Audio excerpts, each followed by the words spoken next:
अमरकंटक बस हम पहुंचने ही वाले, यहाँ से 20 किलोमीटर दूर अमरकंटक है। अभी हम यहाँ जाएंगे तो पहले आएगा कबीर चबूतरा, और वहाँ से हम जाएंगे अमरकंटक। देखो देखो देखो भाई लोग, अपना भाई आया, अवधेश भाई आया। और मेरे दोस्तों कैसे हो? एक नंबर भाई, एक नंबर। बस मैं अब भी आ रहा हूँ। अरे अवधेश भैया, बड़े दिनों बाद आए हो। अरे मैं बहुत बिजी था, क्या बताऊँ यार, आज टाइम मिला तो आ गया। अच्छा। और मेरे दोस्तों, ओ भाई। क्या रे मामू, ऐसे ही आ गए? कुछ खाने का भी लेके आया है? अरे चना लेके आया हूँ ना यार। क्या चना? तुझे तो पता है ना मुझे क्या पसंद है। अरे हाँ, सब पता है मुझे। अरे भाई तू कैसे भूल सकता है मेरे केले को? अरे यार, केला रास्ते में।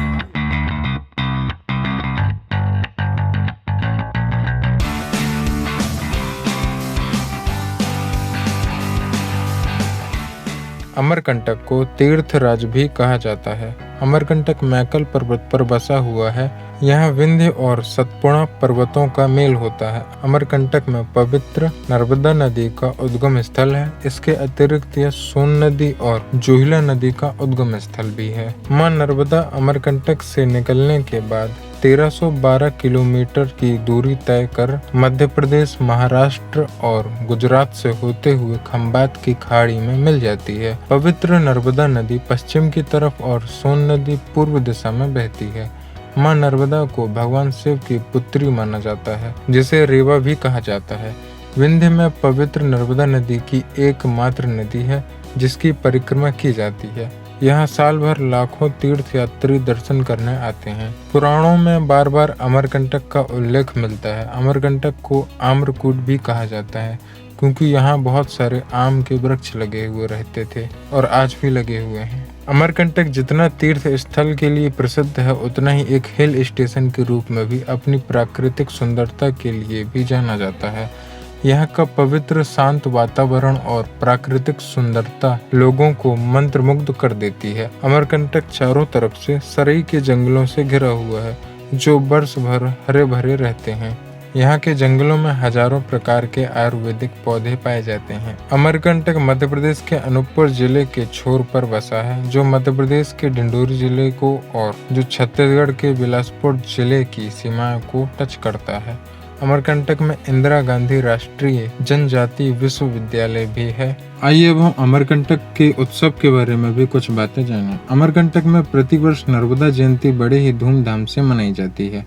नर्मदा जयंती के अवसर पर पूरे अमरकंटक को सजाया जाता है और रात्रि में महाआरती का आयोजन नर्मदा उद्गम कुंड पर किया जाता है। महाशिवरात्रि में यहाँ विशाल मेला लगता है जिसमें दूर दूर से श्रद्धालु आते हैं। इसके अतिरिक्त दीपावली, होली और अन्य त्योहार भी यहाँ बड़ी धूमधाम से मनाए जाते हैं। शासन द्वारा भी समय समय पर विभिन्न प्रकार के कार्यक्रम आयोजित किए जाते हैं। अमरकंटक का इतिहास बहुत पुराना है। यहाँ भगवान शिव ने तपस्या की थी। पवित्र नर्मदा के उत्पत्ति भी भगवान शिव के कंठ से मानी जाती है। अमरकंटक में कपिल मुनि ने भी घोर तपस्या की थी। शंकराचार्य ने यहाँ ध्यान किया था। कबीरदास ने भी यहाँ बाद वृक्ष के नीचे ध्यान किया था। उस स्थान को कबीर चबूतरा कहा जाता है, जहाँ अभी हम जाएंगे। बाद में यहाँ कई राजवंशों ने शासन किया है, जिनमें कलचुरी शासन प्रमुख है। इसके अतिरिक्त रीवा के शासकों का भी उल्लेख मिलता है। विभिन्न समयों पर अलग अलग शासकों द्वारा बनवाए गए मंदिर इसका प्रमाण देते हैं। तो हम अमरकंटक में आ गए हैं नर्मदा जी के मेन मंदिर, जहाँ से नर्मदा जी निकली हुई हैं। तो ये आप देख रहे हैं नर्मदा जी का उद्गम स्थल है। अमरकंटक का जो मेन मंदिर है नर्मदा जी का, वो यहीं पर है। यहाँ सारी दुकानें लगी हैं। जो भी पूजा करने के जितने भी सामान है आपको सब यहाँ पर मिल जाएंगे। यहाँ पे पार्किंग है और उस तरफ भी पार्किंग है और इस तरफ भी पार्किंग है। ये पीछे जो आप देख रहे हैं पातालेश्वर मंदिर है, तो हम यहाँ भी जाएंगे। पहले हम यहाँ मेन मंदिर जाएंगे, अब हम यहाँ से जाएंगे अंदर। पवित्र अमरकंटक में मां नर्मदा का उद्गम स्थल है। मेकल पर्वत से निकलने के कारण नर्मदा को मेकल सुता भी कहते हैं। कहा जाता है कि पहले उद्गम कुंड चारों ओर से बांस से घिरा था। बाद में यहाँ पक्के कुंड का निर्माण कराया गया। मंदिर परिसर में काले हाथी की मूर्ति है, जैसा कि आप देख सकते हैं, जिसे औरंगजेब के शासन काल में खंडित कर दिया गया। आज भी लोग इस हाथी की प्रतिमा के नीचे से निकलकर पाप पुण्य की परीक्षा देते हैं और मां नर्मदा को प्रणाम करते हैं।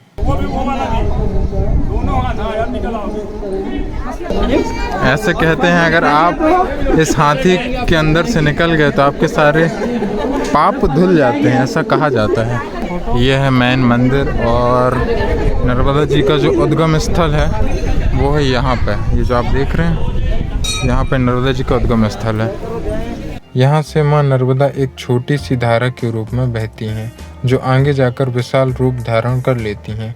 परिसर के अंदर ही अंदर माँ नर्मदा की एक छोटी सी धारा मुख्य कुंड से दूसरे कुंड में जाती है जो दिखलाई नहीं देती। कुंड के चारों ओर लगभग 24 मंदिर बने हैं जिसमें नर्मदा मंदिर, शिव मंदिर, कार्तिकेय मंदिर, श्री राम जानकी मंदिर, अन्नपूर्णा मंदिर, दुर्गा मंदिर, श्री सूर्य नारायण मंदिर, श्री राधा कृष्ण मंदिर, शिव परिवार, 11 रुद्र मंदिर प्रमुख हैं। शाम को उद्गम कुंड में मां नर्मदा की भव्य आरती होती है। पहले इस कुंड में नहाते थे लेकिन अब सब उसके बाजू में एक नया कुंड बन गया है, अब सब वहाँ नहाते हैं। अब हम जा रहे हैं वापस। अब हम जाएंगे सामने पातालेश्वर मंदिर अमरकंटक, ये बहुत ही पुराना मंदिर है। अब हम जा रहे हैं कलचुरी कालीन मंदिर। अमरकंटक में घूमने और दर्शन करने के लिए कई मंदिर हैं जिसमें सबसे प्रमुख है कलचुरी कालीन मंदिर। इस मंदिर का निर्माण कलचुरी नरेश कर्णदेव ने 1041 ईस्वी से 1073 ईस्वी के दौरान करवाया था। नर्मदा कुंड के समीप दक्षिण में कलचुरी काल के मंदिरों का समूह है। कर्ण मंदिर 3 गर्भगृह वाला मंदिर है जो भगवान शिव को समर्पित है। परिसर में प्रवेश करते ही मच्छेंद्र नाथ मंदिर, पातालेश्वर मंदिर, पंचमठ मंदिर, केसर नारायण मंदिर दिखलाई देते हैं। इसी परिसर में एक जल कुंड भी है। कहा जाता है कि इसे शंकराचार्य जी ने बनवाया था। इन सभी मंदिरों की देखरेख पुरातत्व विभाग करता है।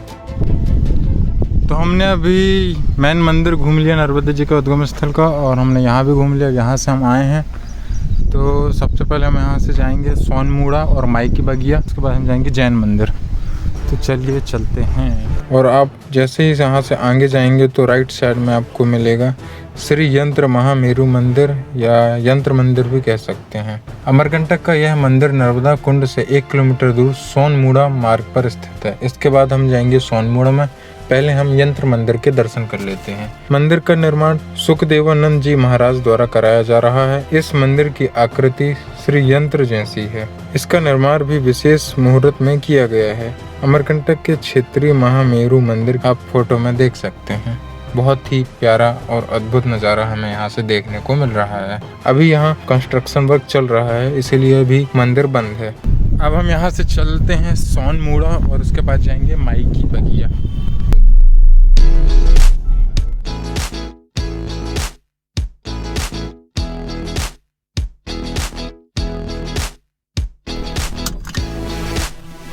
तो हम आ गए हैं सोनमुड़ा, और इस प्लेस का नाम सोनमुड़ा इसलिए रखा गया है क्योंकि यहाँ पे सोन नदी का उद्गम स्थल है। चलिए चलते हैं। अब मैं आपको अपने दोस्तों से मिलवाऊंगा। यहाँ के दोस्त मुझे बहुत अच्छे से जानते हैं, बस मैं मुझसे गुस्सा ना हो क्योंकि मैं सालों बाद यहाँ हमसे मिलने के लिए आया हूँ। वो देख सकते हैं 2 लोग तो वो दिख रहे हैं एक कार के ऊपर। हाय मंकी। देखो देखो भाई लोगों, भाई आया, अवधेश भाई आया। चलिए यहाँ से नीचे चलते हैं और बंदरों को देख सकते हैं आप। जैसे ही हम नीचे जाते जाएंगे रास्ते में बंदर हमें देखते रहेंगे कि हमारे पास चना या कुछ खाने के लिए है तो नहीं हमारे पास। जब आप यहाँ से जाएं तो अपने हाथों को खाली रखें, अपने मोबाइल फोन को, पर्स को और कैमरे को संभाल के रखें क्योंकि यहाँ के बंदर आपसे सामान को झपट सकते हैं, और आपके पास कुछ खाने का सामान हो तो वो भी आपसे ले सकते हैं। इसीलिए जब भी आप यहाँ से गुजरें तो सावधानी से गुजरें। तो यहाँ आप पीछे देख रहे हैं, यहाँ से निकली हुई सोन नदी। अमरकंटक का यह स्थान सोन नदी का उद्गम स्थल है। सोन नदी के उद्गम स्थल के पास ही भद्र का उद्गम स्थल है। थोड़ी ही दूर पर दोनों का संगम कुंड है। यही कारण है कि इसे सोनभद्र कहा जाता है। सोन को ब्रह्मा जी का मानस पुत्र कहा जाता है। यह स्थान नर्मदा उद्गम स्थल से 1.5 किलोमीटर की दूरी पर स्थित है। यहाँ सोनभद्र 100 फीट की पहाड़ी से एक झरने के रूप में गिरती है। जैसा कि आप देख सकते हैं कितनी ऊंचाई पे है, और ये बाजू में ही हमें दिख रहा है वाटरफॉल। अभी पानी कम इसलिए यहाँ समझ में नहीं आ रहा है। यहाँ से नीचे 100 फीट की खाई है, यहाँ से ही झरना हमें देखने को मिलता है। ये जो आप देख रहे हैं ये सोन नदी आ रही है। सोन नदी वहाँ से निकले थे तो यहाँ से निकल रही है। आपको यहाँ छोटे छोटे मकान अगर दिख रहे हो वैसे नहीं दिखेंगे, पर छोटे छोटे मकान है। यहाँ से पूरा छत्तीसगढ़ लग जाता है ये पूरा, क्योंकि हम अभी हैं छत्तीसगढ़ और मध्य प्रदेश के बॉर्डर में। यहाँ पे आप सामने देख सकते हैं कितना बेहतरीन सीन हमें देखने को मिल रहा है। यह स्थान मेकल पर्वत की पहाड़ियों पर स्थित है। यह स्थान अपने अद्भुत प्राकृतिक सौंदर्य के लिए जाना जाता है। सोनभद्र जलप्रपात आगे जाकर गंगा जी में विलीन हो जाते हैं। माना जाता है कि सोन की जलधारा में आज भी स्वर्ण कण मिलते हैं। हमने सोनमुड़ा घूम लिया है, अब हम यहाँ से सीधा जाएंगे माई की बगिया। तो चलिए चलते हैं और घूमते हैं।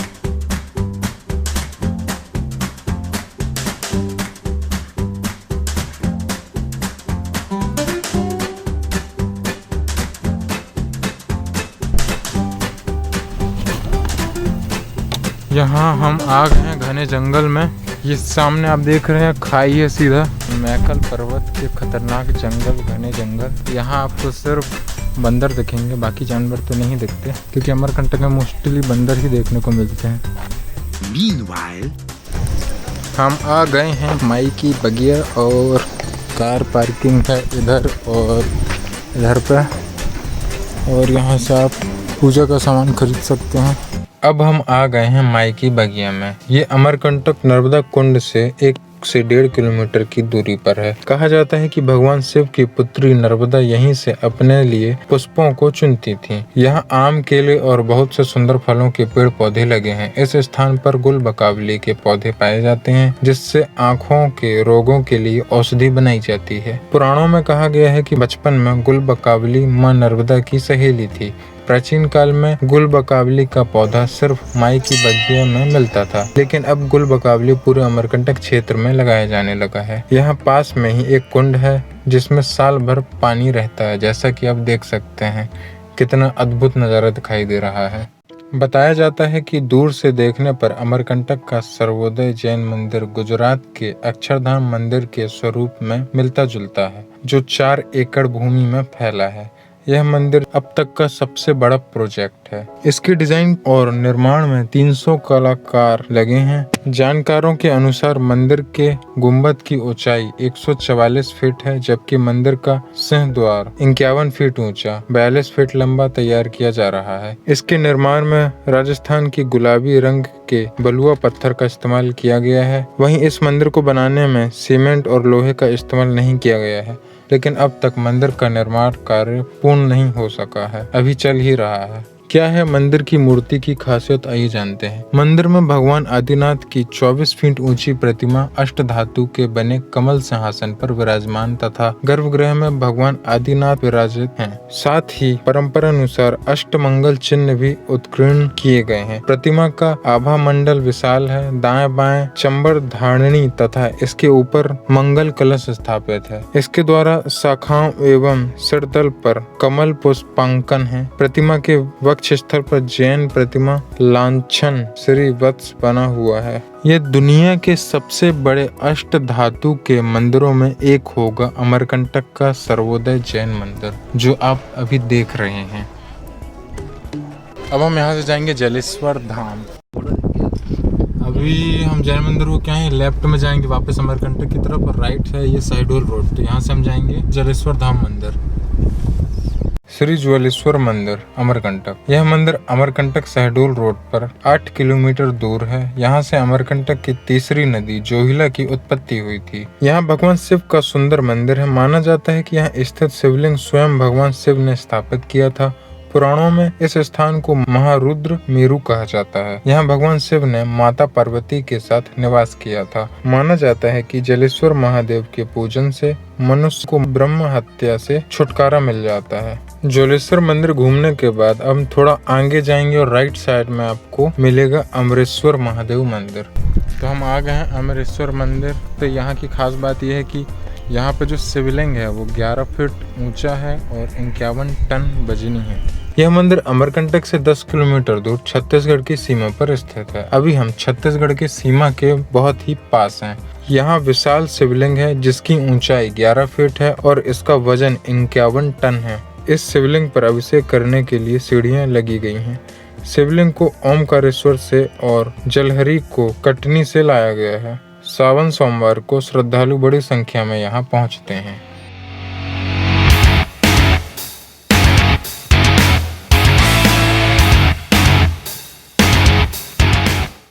अमरकंटक से जलेश्वर धाम आएंगे शहडोल रोड में, तो बीच रास्ते में जहाँ मैं भी आया हूँ यहाँ पे आपको स्पॉट मिलेगा। इसका कोई नाम नहीं है, बस आपको बीच रास्ते में मिल जाएगा। बहुत ही प्यारा व्यू यहाँ का भी मैं दिखाऊंगा। मतलब ये समझ लीजिए हम खाई में खड़े हुए हैं। बहुत ही प्यारा व्यू यहाँ पे छत्तीसगढ़ दिखता है पूरा का पूरा। क्या दिख रहा है? तालाब आप देख सकते हैं व्यू। लुक एट, हाँ अल्टीमेट व्यू यहाँ से।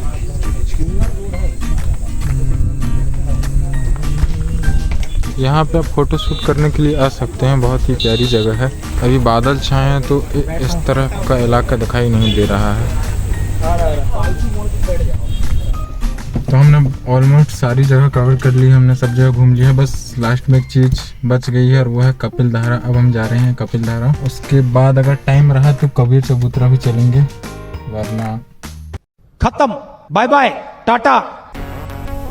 बहुत ही प्यारा जंगल है ये अमरकंटक का। व्यू देखिए आप, मतलब इतना प्यारा व्यू है ना, चारों तरफ जंगल ही जंगल।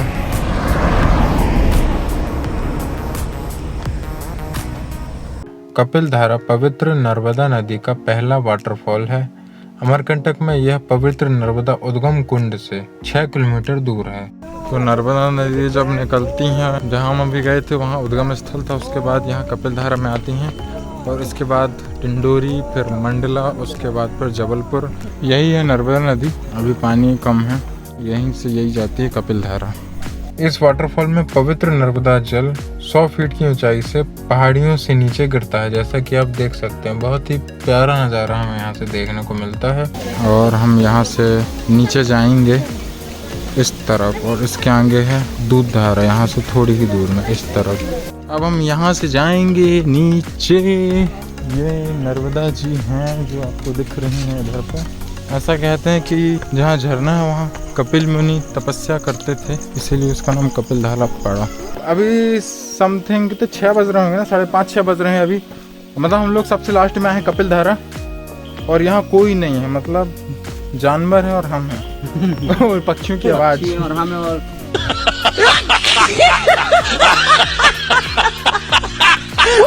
तो आप ये देख सकते हैं, यहाँ से आप लेफ्ट लेंगे तो आपको झरना मिलेगा, यहाँ से आप राइट लेंगे तो आपको आगे दूध धारा मिलेगा। लेकिन यहाँ पानी की कमी होने के कारण हम सोच रहे हैं कि दूध धारा नहीं जाएं। आपको मैं फोटोज़ दिखा दूंगा। अभी हो गई है शाम, और अगर हम अभी जाएंगे तो फिर उतना अंधेला भी हो चुका है, इसलिए हम जाना सही नहीं समझ रहे हैं। वहाँ आधे 1 किलोमीटर में ही है दूध धारा।